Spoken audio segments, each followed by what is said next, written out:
Welcome to the PM Collective podcast, where I invite people in the property management industry on the show to chat about real life stuff that happens in our day-to-day work. For this show, I do want to make a special mention to some amazing sponsors that are part of the PM Collective Summit, which is happening in Perth on the 11th of June. The wonderful sponsors are West Coast Property Training, Asset Reports, On Tap Plumbing, Response Electrical, SGUA Insurance and Longreach Recruitment. And these companies have been so wonderful to deal with and are equally invested in improving our industry. So I strongly encourage everyone to connect with them on socials. So let's get into today's shows. It's wonderful, the BDMs out there. And I'm excited to be talking about warm prospecting as part one of this series. Welcome to Lara Miller from Ray White Fremantle and Stephanie Reid from Rental Management Australia. Thank you for joining me. Thank you for having us. So today's show is about the warm prospecting, as I feel that this is our style. So Lara, I'm going to start with you. Tell me about your role that you currently have at the moment. Yeah, so I am part-time. Part-time BDM. So I've just come back from having my first baby. Prior to that, I was full-time BDM for, pretty much near on a decade. So it's been a bit of an adjustment coming back in a part-time world and, doing the juggle of the role part-time. Yeah. Steph. Yeah. Tell me your history. I started as a property manager, went into property management. By accident, ended up with a bit of BDM as well, and it just kind of took off for me, and then I've gradually gone into more and more of that BDM role, and that's the bit I love and the bit I do.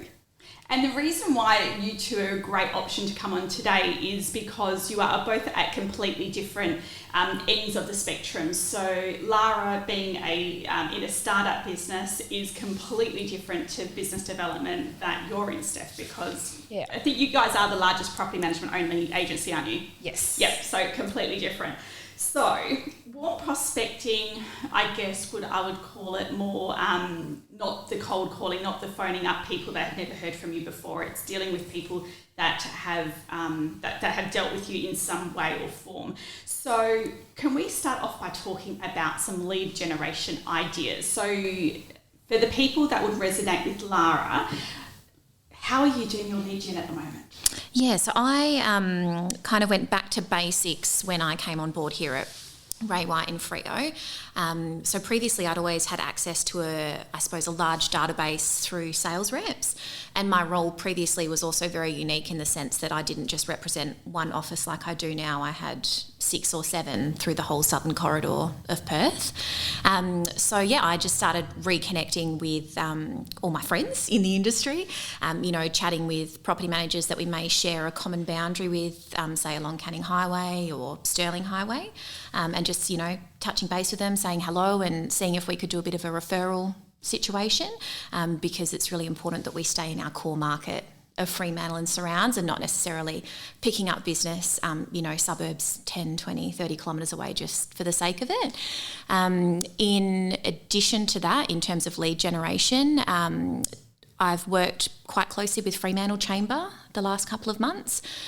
So just dealing with other local businesses, going and visiting them. So a lot of business to business, a lot of face to face. Just off topic, did you go to that event the other day? I didn't, no. Was it the wine event? Yes. Yes, so that was Thursday night. No, I really wanted to go. It was like produce to port or something like that. Yeah, wherever there's wine, I'm there normally. Yeah, like a bee to honey, can't keep me away. But no, unfortunately I had to be on mum duty on Thursday night. Yeah, always a mum first. Back onto lead generation, and I suppose how I'm focusing on growing our rent roll here. We do have some really good established sales reps, but I just don't have, I suppose the amount of leads that I used to get. And looking back, hindsight's always a beautiful thing. I would say probably 60 to 70% of my business, 2, 3, 4 years ago came from rep referrals. So I've really had to, put my head together with other industry thought leaders and kind of think, how am I going to grow our rent roll? How am I going to let them know that, we do property management really well, and just focus on staying within our little sphere of Fremantle. And that's quite important, I find, with in doing your lead gen is to work out what your market is. So your market could be business to business, your market could be a certain suburb, it could be developments, it could be, there's lots of ways, and trying to stay true to that core is quite important. So Steph, what about you? How are you warm prospecting at the moment? Because even though you guys are such a large agency, you still do have regions, don't you? Yeah, well, we've got 4 different offices in WA, so each office has their own region there as well. So you kind of have a little bit of a boundary, but it's good. You've got the flexibility that actually if I have an amazing client that has that property in Mandurah and they have that property in Two Rocks, we do have 2 local offices. So they can stick with one company, one statement, but have that local experience at the same time. Yeah. So what are your tactics for lead gen at the moment, or does it just come through internet? No. Well, I mean, we have no sales team. So again, you lose that whole sales generation. You don't have that part of it anymore. Because I did always used to work in sales heavy offices. So you lose that part and you have to find a different way to replace that.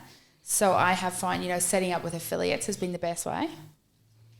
And you do BNI? Are you still doing it, or you used to? Still doing it, yeah. Yeah, and how do you find that? I love it.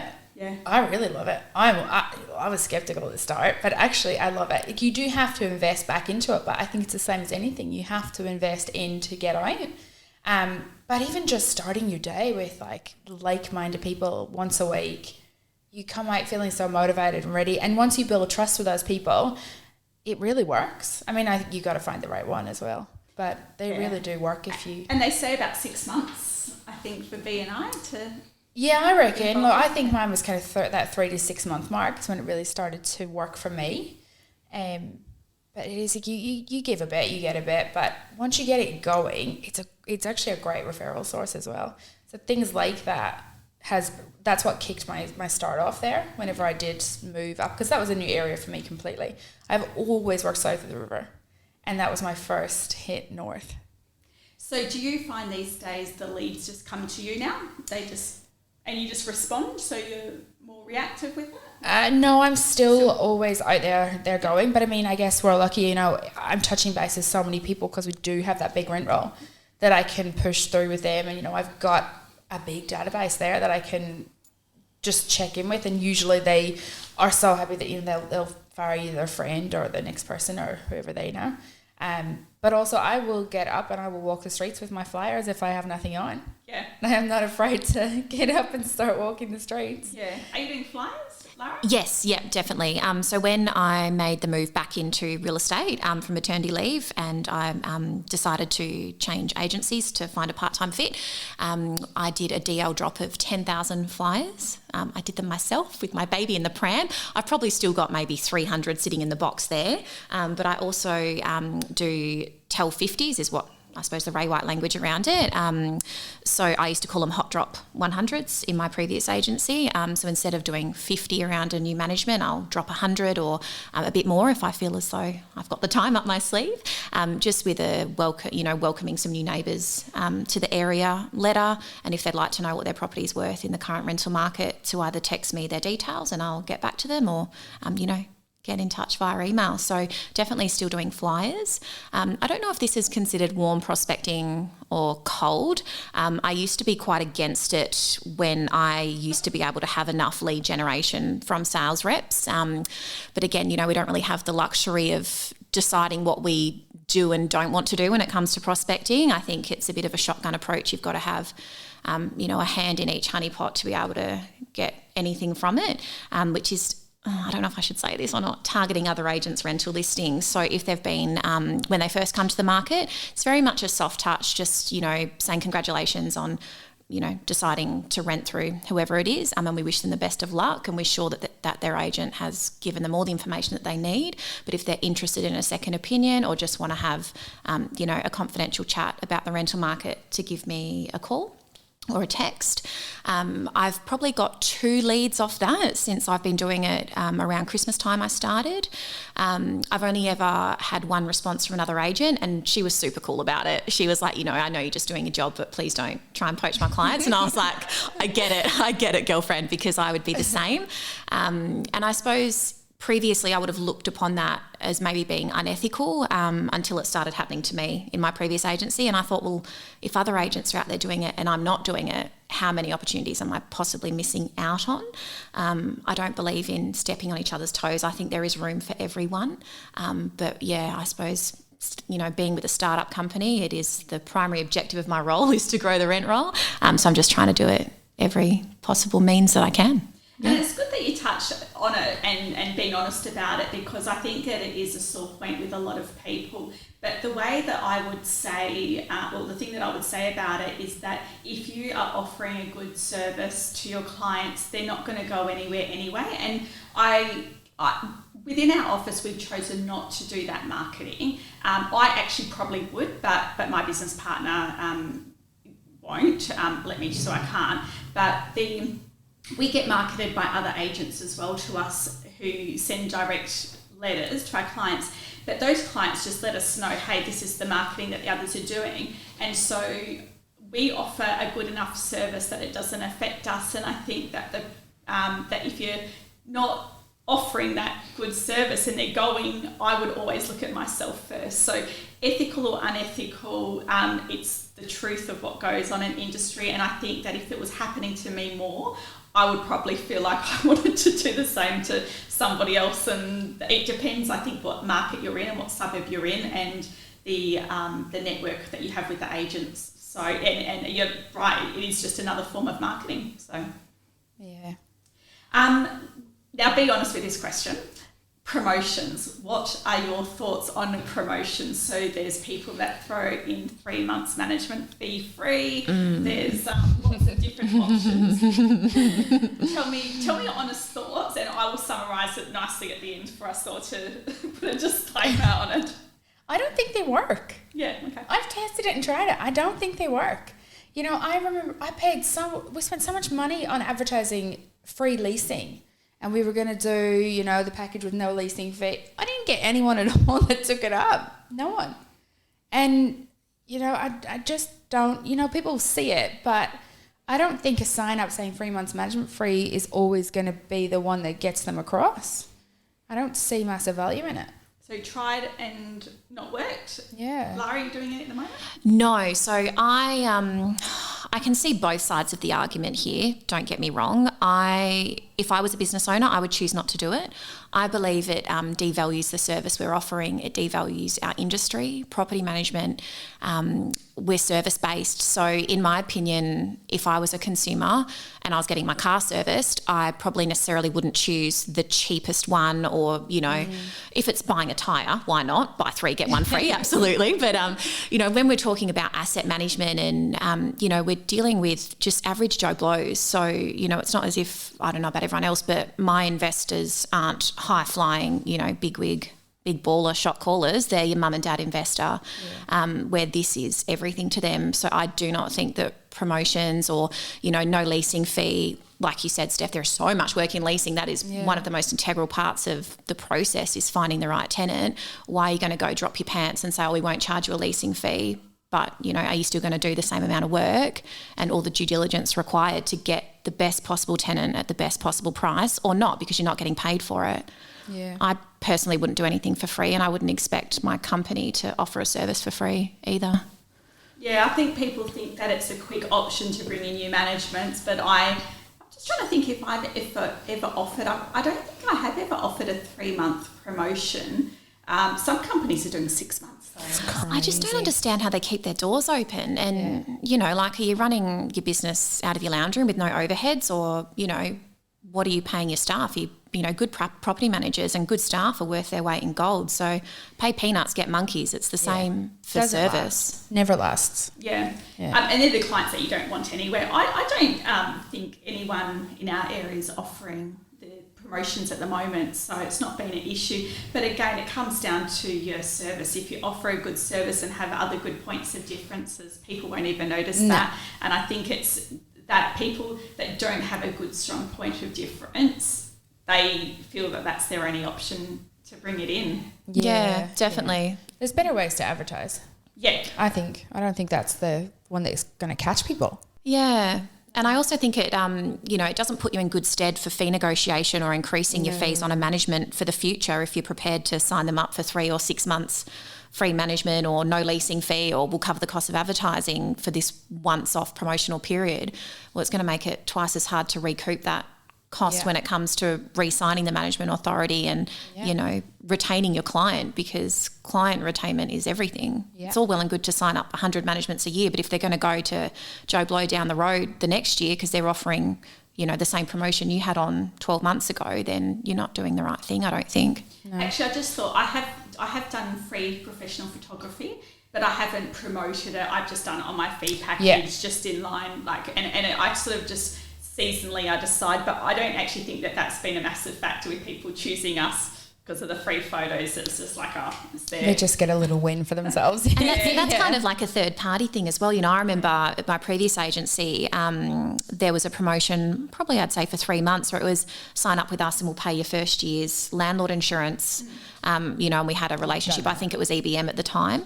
I've certainly tried and tested a lot of these theories, and like you said, Steph, I really don't think it made that much of a difference because they're choosing you for your service and not necessarily, yes, fees are involved and you have to be competitive with fees, but in terms of dropping your pants with no leasing fee or 10% all inclusive, that's a whole other kettle of fish. I think with that though, it works because you've done the appraisal, you've got them, but if you just want to push it across the line, then maybe, give them the photos and that's like your final... A little bit of a sweetener. Yeah, that's like your final go and then you've got them. Or if you need to, give them the insurance and then again, that's your final one, but not openly advertising it.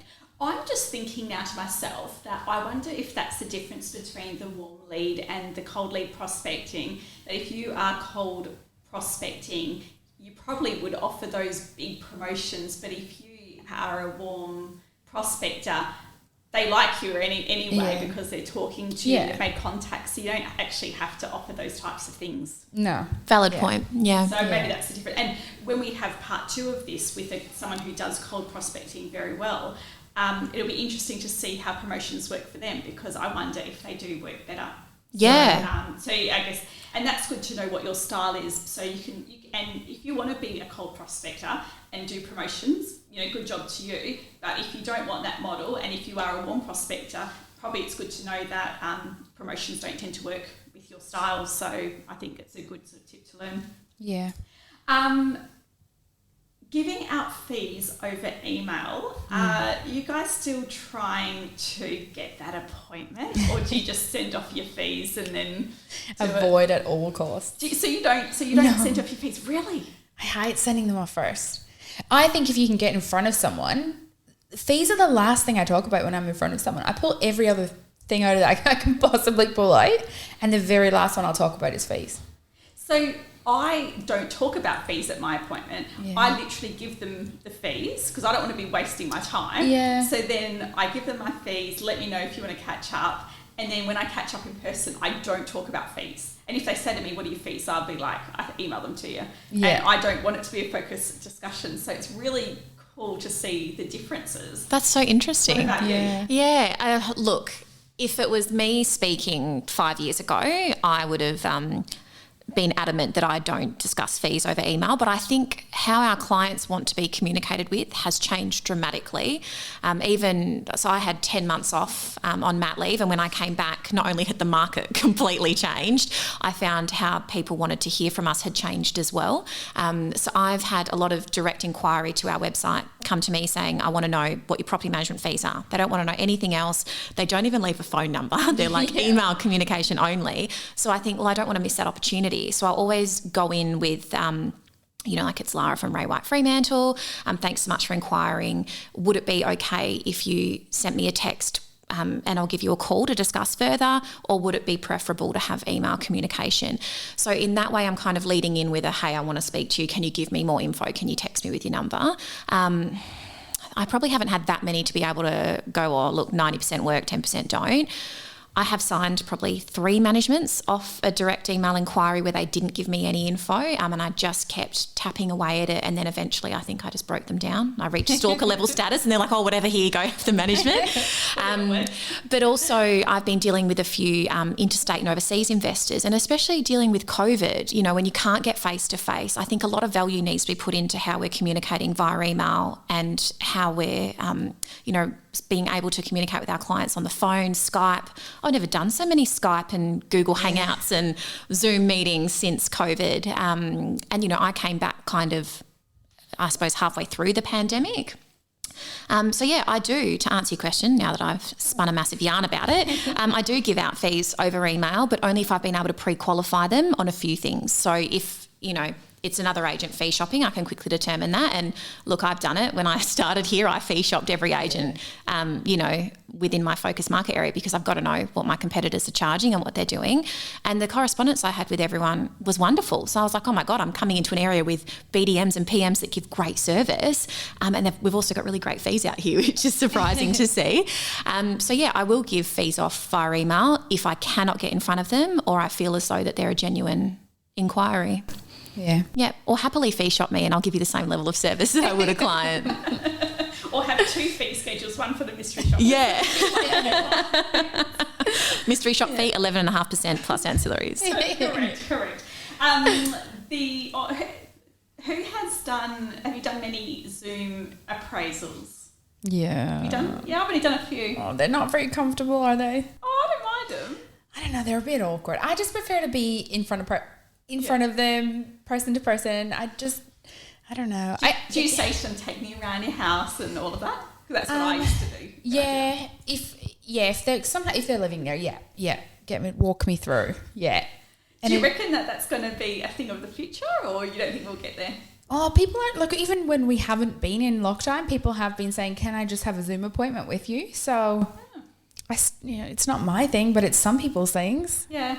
I mean, it gets it done quicker. You don't have the travel time and it's a bit more to the point, but I think you lose a lot with it as well. Yeah, I offered it when people want after hours and I'm not prepared to, only because, you know, my business isn't at the stage where I want to bend over backwards to get a listing. So if you do want to see me and it's at 6:30 or 7 o'clock at night, then the only option is Zoom, because otherwise you can go somewhere else. I don't really care, but I'm just not tapping into that time. So I've done the Zooms then and that works pretty good. So have you done any, Lara? No, not since I've come on board here at Ray White, but previously, pre-COVID, I would do FaceTime catch-ups with some of our owners that were interstate or overseas. I suppose I did do one appraisal and it was awkward because it was in a new development area. There was no reception. It kept cutting out and it was not a vibe. We were not vibing. So I don't even think I got that management, but I wouldn't be adverse to trying it. I'm always open to trying new things, and I think we have to adapt to what our clients want. We're in such a high-tech world. Yes, there is a lot of value in face-to-face, and wherever possible, I'll always get in front of a client. But I think, we have to be smart as well and adapt to the technology at our disposal. And if, time is money, clients just, sometimes don't have 90 minutes, 2 hours to meet you there, or they don't want to stress about polishing their stove so you can see your reflection in it, and that can kind of be hidden a little bit, I suppose, on a FaceTime or Zoom. It's good to see how everyone's a bit different, and I'm sort of reflecting on my stuff and probably the reason why I just email out my fees. And generally because it is warm leads, and so this is actually going back up past the Zoom inspection we were just talking about, but with my clients who are all on LinkedIn, so my warm prospecting is LinkedIn, so generally if people have contacted me, they've actually seen me on there, so they feel like they actually already know me and I don't actually need to see them on Zoom and all of that, because they actually sort of feel like that Ash, I've already seen you every day, just in case. Yeah. It's good to see the different styles, and I think we're all successful BDMs, and so it doesn't actually matter what you do as long as it works for you. So I think sometimes we get trained to only, work one day, you've got to do this, you've got to do that, when in fact we're all doing different things and it's all working for us. So there's no one size fits all when it comes to prospecting, or, even, Steph and Ash, if we all went to see the same client, our presentations would be completely different, you know, to whoever went in before, because I think that's you know, people are buying not only the service and the company, but the person that's going out to see them as well. Yeah. So it's got to work for you. It's got to be your vibe. Lead generation website. So Local Agent Finder and Bark is a new one that's come on board. Do you guys use them? What's your opinion? I do. Yeah. I didn't for a long time. I hated on them, but I am back on Local Agent Finder. 1.5 weeks? Yes. Yes. Yeah. Have you heard from Bark? Have they been? No, I haven't. I've heard of Bark, but I haven't been on Bark. Okay, because they're quite full on with their marketing. And what's the success rate like? I just find the quality of the leads are really bad. Like the quality of leads, if they're on there, again, they want everything for nothing. I remember explaining to one guy, he wanted like rock bottom fees, and I actually ended up saying to him, do you know how much I have to pay if you sign up? And I told him, and it was like a $700 a week property. I gave him the figure that they were going to send me the bill for a week and a half plus GST, and he nearly died. And then he started questioning me on, well, why do your business spend that money on that? That's terrible marketing. Go and use your marketing somewhere else. And I said, well, you're here. It's rich coming from him. I'm like, you're here. Would you have come here otherwise? He's like, no, I only went to the ones off there. I said, well, see, it worked. It's expensive and it seems crazy, but it works. And I think it depends, again, if you want to invest that money, because it is expensive. If you want to invest it to get it back. Yeah, I use Local Agent Finder for agents, and Bark I tried a few times, but it didn't work for me. But I probably had a good success rate. I reckon I probably got 1 in every 4 or 5 leads. Yeah, I reckon same. And it wasn't bad. But then I just got to a stage where I just couldn't be bothered anymore, and it was pure laziness for me not responding to them, and not for any other reason. And then I don't get the emails anymore. What about you? No, well, as far as I know, I could be completely wrong, but as far as I know, we don't use them. Yeah, and previous, probably maybe 5 or 6 years ago, with my previous agency, through the Mandurah office, I do remember using them. Like you said, Steph, quality of leads, I really don't think any really came to fruition from that, because they're just looking for rock bottom fees, and you know, I don't believe in just signing anyone on for the sake of it. So, you know, they've got to align with, you know, our business model and you know, our service that we want to offer, and we're just not prepared to sign someone on at rock bottom just for the sake of it. And when we had a heavy sales team as well, I find that I'd already had a lead and made contact with them, and then I got it from Local Agent Finder, and they still wanted paid because an MA wasn't signed. And that's cheeky. when I went, mate. Yeah. I had a similar issue, and that's where I sort of thought, I can't be bothered doing this now, because they wanted me to jump through hoops to prove that they'd been in touch with me, and I just thought, I can't be bothered. Yeah, it's too much work, yeah. Yeah. What was I going to say about the... I was just going to say on top of Local Agent Finder, that the benefit could be, though, is that you still, if you're a startup, you're collecting email addresses of investors. So building your database. That's pretty good to build your database if you don't know how to build it. Yeah, and like Fair point. I put them all in, and you know, you just touch base, and I put them in, and I categorize them as, you know, either, because quite often they'll end up self-managing because they're just checking out fees, or they go with whoever's offering them the lowest fee. Yeah. But at least I can chuck them into my database, and I can just keep feeding them, and one day they may come back. Yeah. Yeah. I'm finding that my leads at the moment are coming from sales reps. I still think that's one of the biggest sources. Do you have sales reps that you get any referrals from other agents? Yeah, I've got affiliates, Yeah. So I've got, even though we do have a sales department, I've got about 6 affiliates that refer, and they're a great source. Yeah. So I would sort of encourage anyone to go down that road and get that good relationship with sales reps. They are a good option, and you can make their life so much easier as well by having investor packs for them, and they love that. I mean, if you can show that you're helping them, they find it a lot easier. Same with off the plan, we've talked about before, Lara, giving them packs as well is always good. And I was also going to just touch base, going back to BNI, that with BNI, the one thing that I hated was the early mornings. Yeah, it is tough, yeah. I can't. I mean, and it's tough to get up early, but then tough like when you've got school runs to do and stuff like that. So I find that another option is to start up your own network group. So, and I mean, Lara, I don't know if you've done that, but it's not a bad option if you are creating a network for your area. You could potentially go find a sales rep, a finance broker, and just start your own BNI at a time that suits you. So that's something for, I guess, the audience to consider if they don't want the formality of BNI.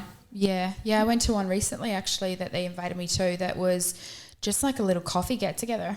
It was like a 9 o'clock one, so it wasn't as full on as where I have to be there at 6:30. Oh my gosh. Every Wednesday. Christ. But it was just a little bit more, it didn't have the structure that a BNI has. Like a BNI is very structured and regimented. Whereas this was just like a get together, but it had, your finance people, your property people, your lawyers, and all those people that you can really pull together. And I thought that was quite a good idea and it was so much more casual. Yeah, I love that. I'm gonna run with that. That would be a good idea. I'll report back. Yeah. Light bulb moment. Yeah. Okay, now the handover from BDM to property manager. Steph, how are you doing yours at the moment? Are you refining? I find it's always different. Every owner, you got to I try and work out which ones need a little bit more of the softer through and which ones are just ready to go. So I might have someone that this is literally a business investment for them and they just get it, and I can just go, perfect, okay, here's your property manager, they're taking over from here, and it's just sorted. But then I have the people that are like so worried about that investment and they just really need some comforting while they go through that leasing process. So I kind of make myself available to be really available until their new tenant is in there. So if you were passing on to let's say you've signed up someone, so hypothetically one option is that you sign up, you get MA, do you give that straight away to the property manager? Or would you upload it and do the admin, set up like their water and their council? Like if that was one option, how would you do that? Well, I've got a VA that will upload in the system, so which is just a new thing that we're starting, which is amazing because that's a painful job. So the VA will put it in the system. Then it gets allocated across to a property manager. They'll introduce themselves. I'll usually have it ticked as to what they want allocated in that management authority if it's water and things like that. But the property manager will then set it up. I'll do the advertising though, so get that up and running and going and make sure the owner's happy with it. And then it passes to the leasing consultant. So we've got a leasing team that just do the home opens and they liaise between the property manager and the owner and kind of give them that feedback. If it's a new one, I kind of like to do the first home open if I can and just get through there so I can just make sure it's all good and give them that direct feedback that I think they really like as well. And then it's on to them. Okay, and then if it was someone who was a bit more nervous, you would do the whole lot, the first home open, give them the update, get it leased. Call them on site, do the application checks, call them with the application because sometimes they need it. Yep. And once they're comfortable, they're fine, But and then once the tenant's been accepted, would you then do the whole congratulations to the tenant, or would you then just pass it on? That's when I'll let the property manager jump in. Yeah. Okay, cool. Yeah. Okay, that's good to know. So I'm still refining mine a little bit because it does change, but I, at the moment, my staff actually prefer for me to get the MA and to pass it straight to them so that they can do everything else because they probably don't trust me, but they want to do upload the MA, do the landlord insurance and the council rates and water rates and go visit the property, market it. So they want to do it. And that's actually probably best for me to do it that way. But the other option, what I was normally doing is that I was doing the MA, the marketing, the home opens, and I'd probably do the first couple of home opens. And then if I got an application, I would get it processed, but I'd give it to the property manager to then call the owner and say, hi, I'm Karen and Ashley's passed the property on, she's found a tenant for you, I'm just running past you, and she would take over from that step. So that also works not badly in our office. And Lara, what about you? Yeah, so mine, I'm actually a lot more involved, I suppose, in the leasing process than I was in my previous role with my previous agency because we had a larger team, whereas here it's just myself and our director of property management. We're both control freaks, which is that's why we're the perfect pairing, really. So what would happen is I would sign a management authority. We have so many checklists, which I'm a checklist freak, so that's great. And I suppose over the hundreds of handovers I've done through the years, it's really imperative that I finish off my portion of the checklist and not do a half-assed job and then, there's still half of it to be done with the property manager, because from what I've found, that's when things tend to go wrong, and then communication with the owner is missed, or the property manager thought I was ordering the compliance check for RCDs and smoke alarms, and it turns out it didn't happen, and, all those sorts of things that can happen. So I will sign the MA, do the landlord disclosure with them. That forms part of the management authority. I will ensure that compliance is met for RCDs and smoke alarms. If not, I'll speak to Response and get them on the job. Not sponsored, guys. And then I will order the photos so I know when that's happening. Draft up the ad. Again, being a control freak, I believe in the power of creative ad writing. And there's nothing more depressing than when you see a rental property go on without professional photos and a really drab ad, because how is it any different to a sale listing? You wouldn't sell a property that way. So I'll make sure all the marketing's done. In my current role, I am doing home opens or rental opens, which I have found to be quite beneficial in securing new business, especially when it's in an apartment complex, because then I get to be in touch with the strata company and, speak to other owners, put myself forward for the AGMs as well, which will be a great prospecting source for the future. And then I'll hand it on to the property manager. Applications, I don't tend to do it all. Unless our property manager is swamped and we need help. We had a property where we had 20 applications and they were all amazing. So it was all hands on deck for that, but I certainly don't enjoy the application process, and I do believe that you either need a leasing consultant or the property manager needs to do that. We need to let go at some point, and in my opinion, it's once everything's ticked in terms of MA, landlord disclosure, compliance, marketing, and then off it goes to PM for home opens, viewings, applications, and such. Excellent. Now I wanted to touch on more of a personal thing that you and I, Lara, had discussed, and that is the lonely role of the BDM and whether a BDM should sit with the sales team or the property management team. So give me your thoughts and experience with that. Yeah, thoughts and feelings. I think it is a topic that's not widely discussed amongst BDMs. So, and not speaking for my current role, because we're such a small, close-knit team here, I've never felt that there is a divide. I still don't know where we should sit. I asked my licensee Brett this morning. I was like, do you think that, a BDM should sit with a sales team or a property management team? I did click on your question poll on your Instagram the other day that I think we should be in sales, but I've since changed my mind. And I think we should sit with the property managers, because it's really important that we have a deep understanding of property management. So that's why I feel like we should be sitting with them, because if there's any issues, we're right there in the event we're not out on an appointment. Previously, through the couple of agencies I've worked for prior to now, I really did feel a divide between the property management team and the BDM. And this is just my personal experience. I don't know if you felt the same, Steph, or anyone else that might be listening, but I really felt as though I just never was accepted into the property management little hub, that they looked upon maybe my role as being a little bit glamorous and that I just flit around all day doing not much, whereas the reality is I never felt like I fit in with the sales team. I never felt like I fitted in with property management, and then I'd hand over a management, and if there was any issues, of course the client's going to call us, right, Steph and Ash, because we've signed them up. So every time I'd be stepping into the property management hub would be, so-and-so's not happy with this, like, could I just ask what happened? Because if they walked away within 12 months, I had some repercussions, not only on my KPIs, but also on my bottom line. If it meant that a client walked away from not having the best service, or maybe I overpromised, or the team's underdelivered, whatever the situation was, I needed to really be in the crux of property management to have a better understanding on, why that was happening, why the client was unhappy. Did I not do a good enough handover? Did I overpromise? On our service, have I put too much pressure on the teams? So I still don't know where we fit in the sphere of sales or property management. I think it's a perfect blend between both. We've got to be hungry enough to go out and get the business. We've got to have the confidence to go out there and not door knock. I don't do that, one, for safety reasons, and two, I think it's an archaic form of prospecting.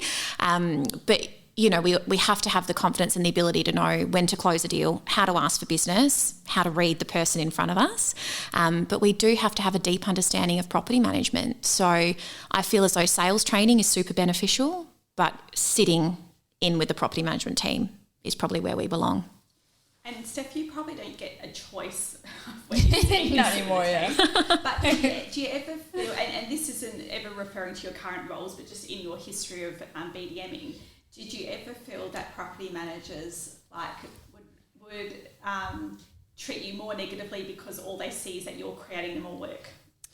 Yeah, it is a really lonely position. I think you just don't realise it till you're in it as well. And they see that coffee that you had with an accountant or an affiliate or someone else or even just catching up with that owner, and they see you out for coffee and they think, she's not doing any work. Yes. Look at her job.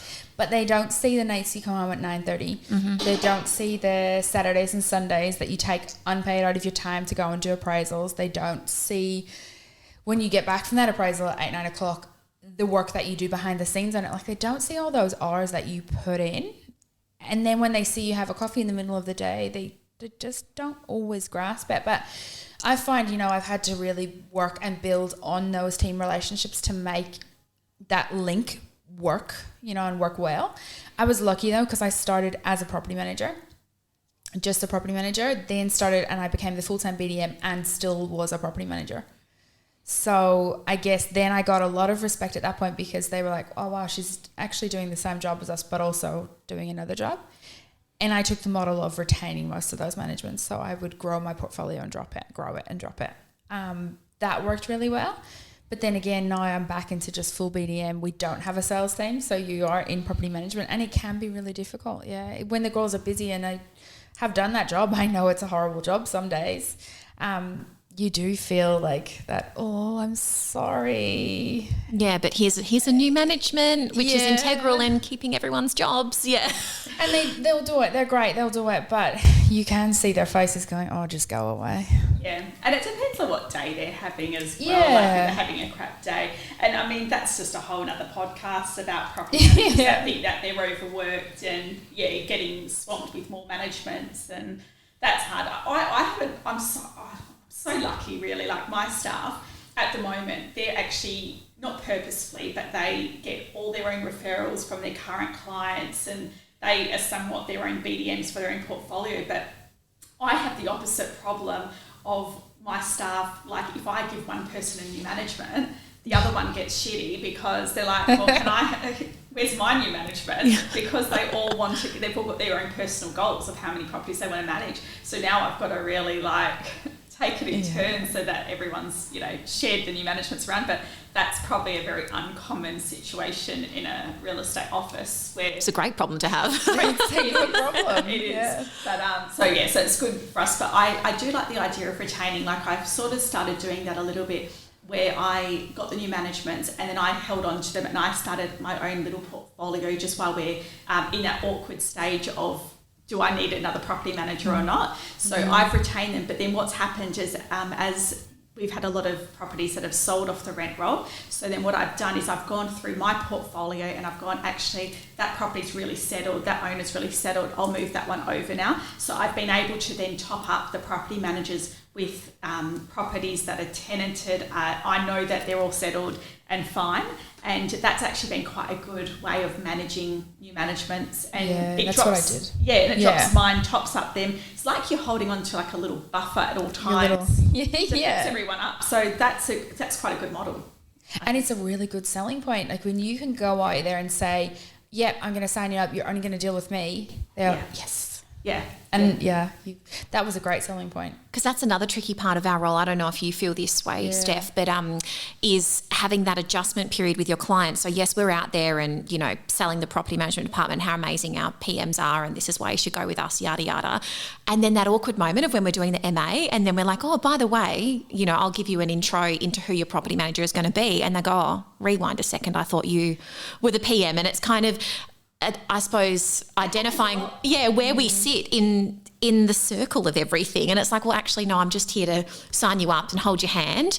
But I think it's like you touched on before, Steph, always making ourselves available to our clients so they don't feel like, we've come in, butted them up, signed them off and then palmed them off to the PMs that were always there. And I think that's where I struggled previously in still staying in the picture somewhat, because I would always say to our clients, if anything happens or, you're not sure about something and you can't get in touch with your property manager, call me. It doesn't matter what day or, time. Now it does that I have a baby. But, I would always want to overservice our clients and maybe I did a disservice to our property managers in doing that, and that's probably maybe in part what caused such a divide sometimes. But that's quite common for BDMs to overservice, and then they get to the property manager, and then it's a real letdown. You got to work out how to. We got to find that happy middle ground. Yeah. I know that one thing that I've always said. If someone has said to me about just assuming that I'm the property manager, I found a nice way of saying it that works. Is, listen, I'm always available, but I actually have Amy who looks after the day-to-day running of the property because she specialises in that. And when you sort of say, someone else will look after the day-to-day, they just think they're just doing all the basic stuff, but they know you're always available. And that goes down quite well. And it's the truth of the matter. Yeah. She is looking after the day-to-day, but I'm always here for any big problems. Yeah. And I did exactly the same thing. Yeah. And I just say, she's better than me. Yeah, she's go. She knows more. Yeah. I actually would be honest with people and say the same thing. I'm actually not the best property manager to be looking after a property because I'm distracted with lots of other facets, and that's the truth. So that's just a nice way of people to explain it. Yeah. I think we have solved all BDM problems. Absolutely. You're all welcome, everyone. Problem solved. And if anyone wants to touch base with Steph or with Lara, I'll tag them into this. Both, I speak on your behalf, but both of you guys, I'm sure, are very approachable. If someone did want to have a chat and say, listen, Lara, I'm in the same position as you, or Steph, I'm in the same position as you, and just to chat about a few things. 100%. And I think BDMs don't get a lot of, the podcasts and the conversations like property managers do. So that's why I think these this part one of the BDM podcast is actually quite good for everyone to listen to. So thank you for joining me on the show, girls. Thanks for having us. And we will also have part 2 of this podcast, which will be with someone who does cold prospecting. So stay tuned for that one. In the meantime, to find out more about PM Collective and our events and catch-ups, visit and like our Facebook and Instagram page. And I hope that you enjoyed this podcast. Bye.